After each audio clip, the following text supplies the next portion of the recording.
Assalamualaikum warahmatullahi wabarakatuh. Di sini saya Alvin Syahru Pramudia akan membahas tentang risk assessment yang dimana dari indeks A210 sampai 280 A280. Yang pertama ini bisa kita lihat ada materialitas awal. Jadi kita pencet materialitas awal. Nah, di sini muncul ada total aset bersih. Ini sebelumnya ini belum muncul ya, karena kita sudah input laporan keuangan dari CALK. Jadi kolom-kolom yang berwarna putih ini akan otomatis terisi seperti total aset bersih. Dan di sini kita menggunakan total aset. Sebenarnya itu ada beberapa pilihan karena nggak tahu ini ngerekamnya nggak muncul pilihannya. Setelah itu ini ada pilihan entitas normal, dan juga ini ada 50%. Kita ambil dari yang paling rendah, itu prinsip kehati-hatian. Juga 3% itu kebijakan dari kantor, kita ambil dari yang persenan paling bawah. Terus yang atas kalau sudah selesai, ini entitas normal, ada juga entitas nirlaba. Karena di sini tidak muncul pilihannya, mungkin bisa dipencet di atlas, ada pilihannya. Setelah kita selesai mengisi ini, apabila tidak ada materiali, tidak perlu kita pencet ya, maka akan muncul status komplit. Setelah itu kita next. Setelah kita next, maka akan ada indeks A210 ini, analisis perbandingan data antar periode. Kita pencet. Nah, ini kita tinggal memasukkan rumus saja ya. Ini menggunakan rumus nama akun dibagi total aset. Jadi akun yang pertama kas Tarakas itu dibagi dengan total aset semua sampai bawah, seperti piutang usaha itu dibagi dengan total aset yang akan kita audit. Sebegitupun sebelahnya yang tahun 2019 juga. Jadi kita tinggal scroll saja atau tinggal narik saja ke bawah. Setelah selesai, jadi kita akan menulis kesimpulan, tidak ada salah saji. Setelah kita mengisi kesimpulan, maka akan muncul komplit untuk indeks perbandingan antar periode. Sebelahnya juga ada alasan-alasan. Setelah kita mengisi antar periode ini, analisis rasio keuangan, bisa dilihat ini ada akun, aset, ada beberapa akun yang sudah dikelompokkan dari aset lancar, liabilitas jangka pendek, jangka panjang. Nah, di sini pertama rasio lancar ini bisa kita lihat rumusnya di samping. Saya geser terlebih dahulu kursornya.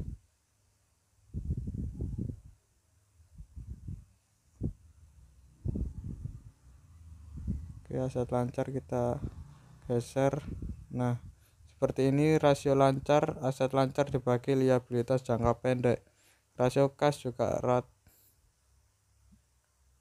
kas dan setara kas dibagi liabilitas jangka pendek. Begitu juga rumus-rumus yang ke bawah itu. Jadi tinggal mengambil tinggal ngeling dari kolom-kolom mana yang perlu kita hitung. Sini juga cukup banyak rumus, jadi nggak perlu bingung dalam pengisian atlas dalam hal rasio. Lalu kita geser. Nah, apabila di kelompok akun atau di akun tidak terdapat akun persediaan, maka kita bisa ngisi dengan rumus 0 dibagi sesuai rumus yang diperlu. Kalau kita scroll bawah itu ada nama akun ya, kalau yang atas itu kelompok akun. Kalau sudah selesai, kita tinggal pilih tidak terdapat risiko salah satu material apabila tidak ada yang janggal di rasio ini. Setelah itu kita kembali ke previous index, maka ini kita tinggal ketik ya, tidak ada salah satu material. Ini auto mengisi yang warna putih ini seperti kesimpulan. Setelah di next index, maka akan muncul pemahaman entitas dan lingkungan. Ini informasi umum dan aspek legalitas ini kita isi sesuai dengan CALK. Ini ada kontak klien, terus ada informasi umum, nomor dan tanggal akta pendirian. Kita isi sesuai apa yang diminta. Ini ada nama susunan pemegang saham dan juga jumlah saham yang ada. Pengurus perusahaan juga kita isi seperti komisaris, direktur utama, dan direktur. Apabila tidak ada data yang perlu, kita bisa ketik N per A. Lalu ini ada surat izin usaha, kita mengisi surat izin usaha, terus ada tanda daftar perusahaan dan lain-lain. Terus ini kantor pusat, ini apabila kantor pusat klien itu milik sendiri, kita pilih milik sendiri. Apabila sewa ya juga kita bisa pilih sewa, karena ini milik sendiri jadi kita pilih yang milik sendiri. Setelah kita sudah mengisi semuanya, kita kembali ke atas, kita cross check lagi. Nah, ini kita mengisi simpulan yang tadi. Setelah itu ada struktur organisasi dan tanggung jawab. Ini kita tinggal menempel struktur organisasinya seperti apa dan juga tanggung jawab per job desk-nya masing-masing. Setelah itu ada proses analitas bisnis utama, ini yang ketiga. Nah, ini seperti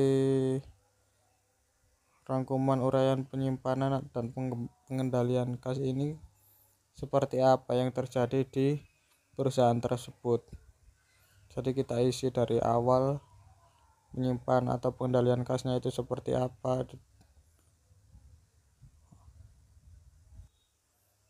Kalau sekiranya rangkuman sudah selesai diisi, kita kembali ke previous index. Setelah itu ke 4 pemahaman peraturan. Di sini peraturan apa saja yang diperlukan, ini juga ada nomor 40 tahun 2007 atau 2002 itu. Maaf, agak kecil tulisannya. Setelah itu kalau sekiranya patuh, kita tinggal pilih patuh atau tidak. Setelah itu kita pilih peraturan yang relevan yang terdapat kemungkinan tidak ada salah satu material.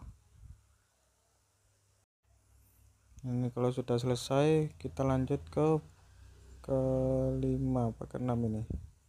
Ya, ini ada aspek keuangan, kita tinggal pilih posisi liabilitas. Ini saya juga kurang paham terkait dengan pengisian ini.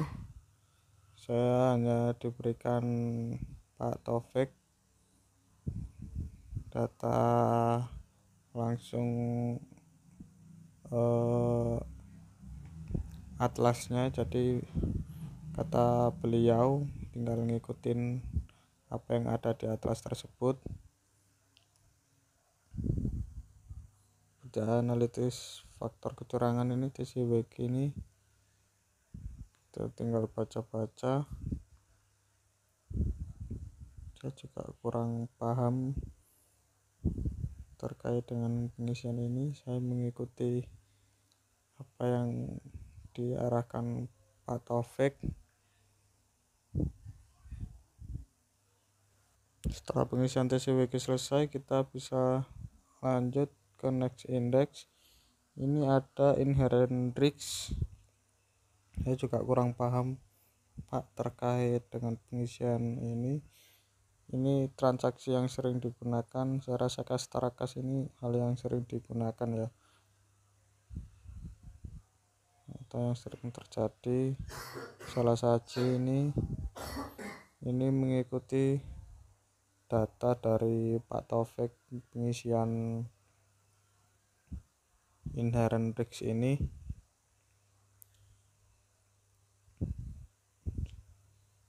Kita tinggal mengambil kesimpulan inherent risk telah dilakukan kalau sudah mengisi semuanya itu. Setelah itu di next index ada control risk.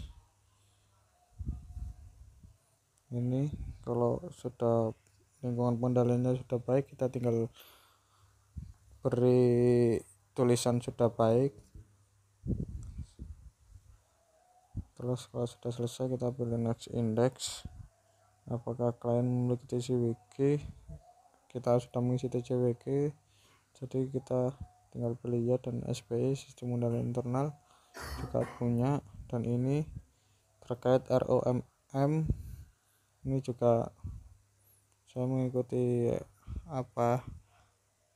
arahan Pak Taufik dengan mengisi apa yang ada. Setelah itu kalau sudah selesai kita tinggal penentuan ROM telah dilakukan atau belum. Kalau sudah, kita tinggal pilih yang dilakukan. Ini kita next index. Nah, ini audit strategi memorandum, ini sudah di A280. Kalau kita next index lagi, ini kembali ke A220 yang pertama. Sekian dari saya. Wassalamualaikum warahmatullahi wabarakatuh.